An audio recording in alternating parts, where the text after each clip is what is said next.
கார்த்து போறேன் சீக்கிரம் வா. தம்பி உன் பேர் என்ன? பேபி. பேதியா? யாரையும் கிட்ட கழுவி. பேதி இல்ல பேபி. பேபியா? இந்த காலத்து பிள்ளைங்களுக்கு பேரா வைக்கிறாங்க. அந்த காலத்துல என் புருஷனுக்கு பேர் வச்சது முனியாண்டி. புருஷனுக்கு முனியாண்டின்னு வைக்காம பின்ன முகேஷ் அம்பானி நான் வைப்பாங்க. தம்பி பிறக்கும் போதே உனக்கு பேபின்னு பேர் வச்சுட்டாங்களா? இல்ல போன பொங்கலுக்கு தான் வச்சாங்க.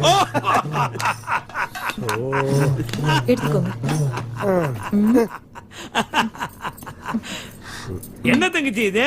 புதினா சட்னி அண்ணே. இப்படித்தான் நான் ரோட்ல போறப்போ பச்சை ஒண்ணு இருந்தது. அது என்னன்னு கையில எடுத்து பார்த்தா ஒரே பிசு பிசுன்னு இருந்தது.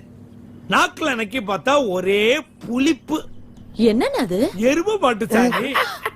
நல்ல வேலை நான் அதை பிதிக்கல.